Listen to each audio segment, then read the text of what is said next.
Okay, so Business Insider finally published. The hit piece says it's been 8 months in the making on me. Not the normal hit piece, not the normal stuff about jokes we've made, videos we've made, things we've done at Barstool. This is far more serious allegations, portraying me, painting me really as a sexual deviant. Serious shit. So lawyers have been talking to me, boards, you should say this, you shouldn't say this, you should do that. Listen, I've ignored everything they said. I'm going to do what I always do. I'm just going to tell the truth. Shoot from the hip and tell exactly how I feel and where I'm at. No written statements, no pre-planned things. Just me being me, and it's worked for me for 20 years, and I'm going to tell the truth. Let's start with the fact I'm not surprised this article came out. I didn't know what would be in it, but for 8 months, I've had every single girl that I've been remotely associated with, girls I know, girls I've hooked up with, girls I don't know, girls who've posted TikToks of me, being like, hey, just heads up, there's a reporter digging around, basically asking about your sexual habits, like has he done anything like dirty with you? Does he try to get you to do this? All like making it sound like the story was already written, like they're trying to portray you a certain way. I have tons of girls who have documented that was their conversation with the reporter.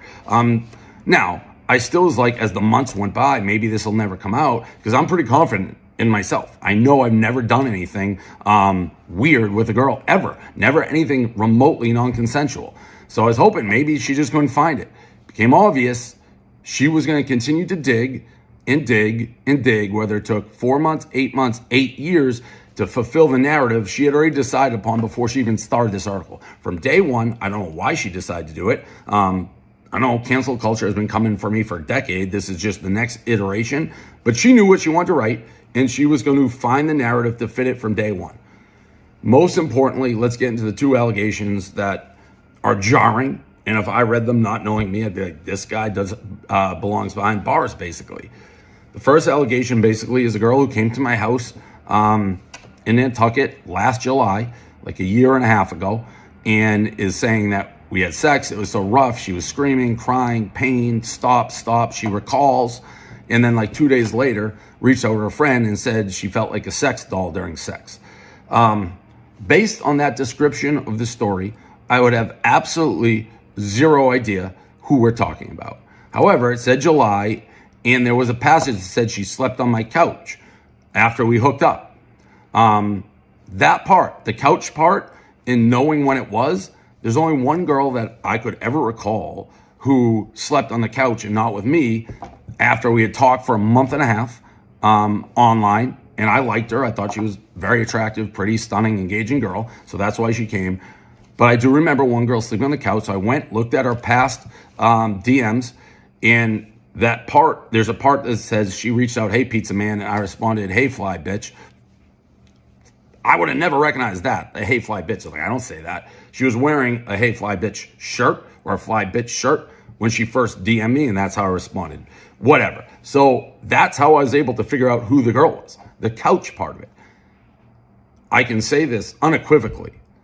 At no point, she came, she flew, we did have pizza, hung out, hooked up. At no point during it, at no point was it not 100% consensual. At no point did she ask me to stop. At no point did either of us think something unseemly happened. There was no weirdness after. It was totally fine, normal interaction, sexual, 100% consensual. My lawyer's like, don't, make these blanket statements. I'm telling you now, her version of events is not true on our hookup. Just not true. Neither of us were like, oh, you shouldn't be doing it. It was 100 million% consensual. What's going on in her brain? I have no idea. Her actions, outward, all 100% normal. Wasn't alarmed, never thought about it.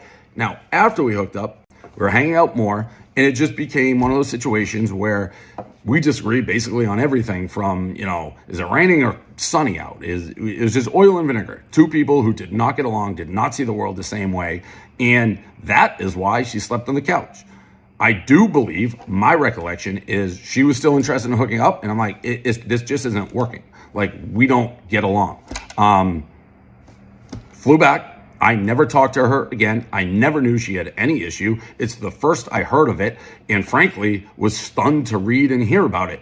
I am obviously not going to say her name. I don't want her harassed. If what she's telling that she didn't enjoy the experience is true, I had no idea, and that's horrible, and I never want to feel that way. But if there was a hidden camera in that room, and it wasn't a he said, she said, and someone saw the interaction, there would be absolutely nothing there. I promise you I've never lied.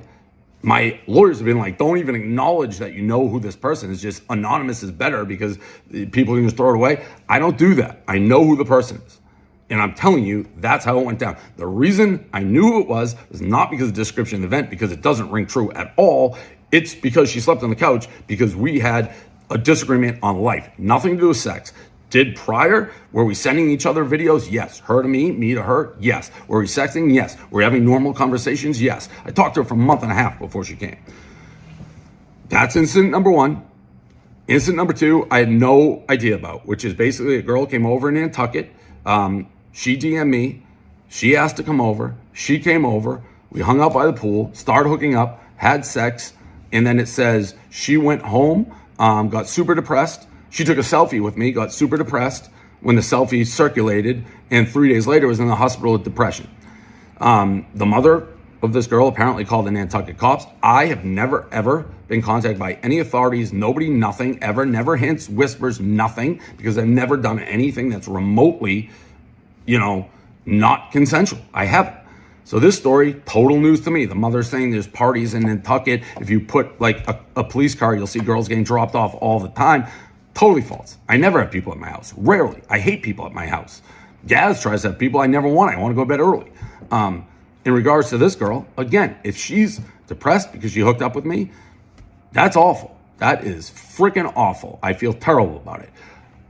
I knew who it was because they're making these stories sound like they're all the time. No, when you tell a story, I know who it is because if there's any element of truth like this, I can put together. I'm not like out running like a madman.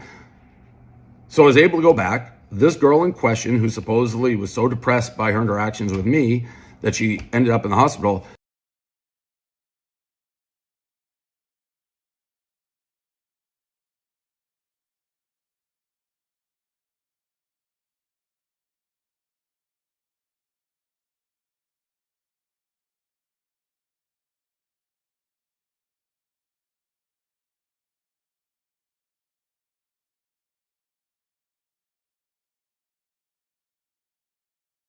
After we had sex in the afternoon, she went home.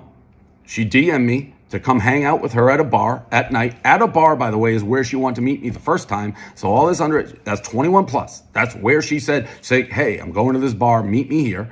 To me, that's pretty black and white. That, again, it's such a strange area to be because it's a sensitive issue and these allegations are horrific.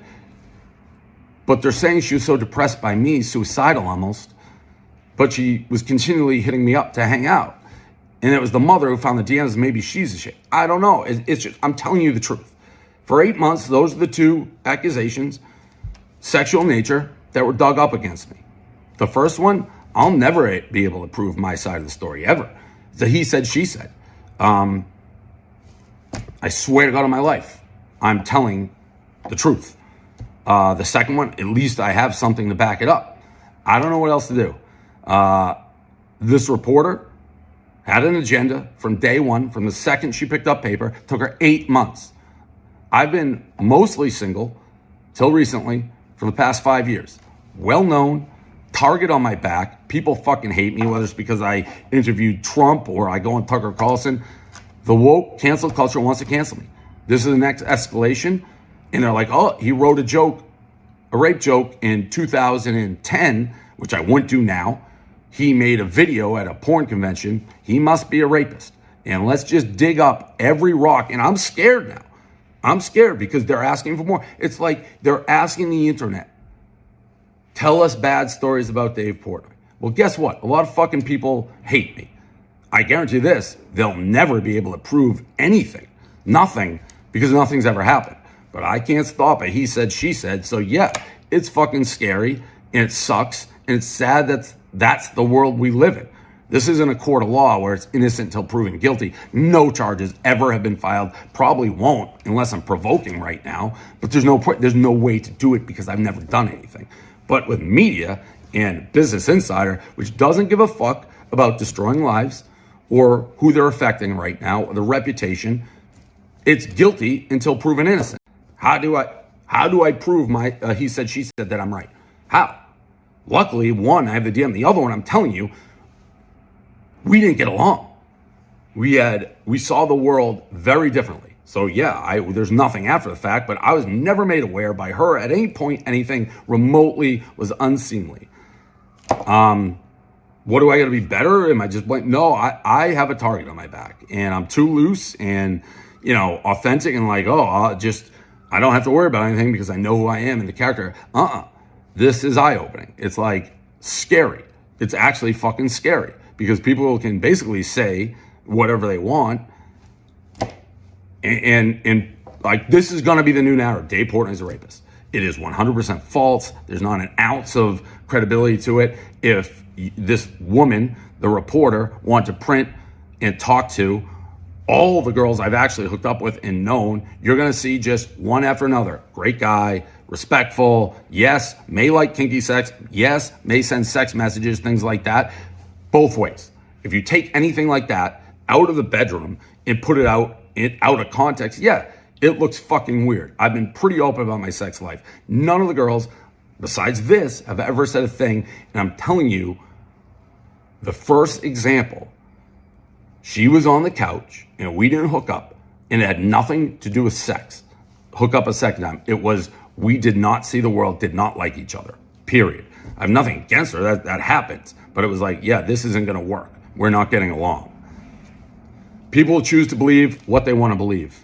There's 11 minutes of me pouring my soul out. I didn't know how else to do it. But it sucks to be attacked like this. 8 months, 24 hours to respond. That's what the reporter said. Give me a fucking break.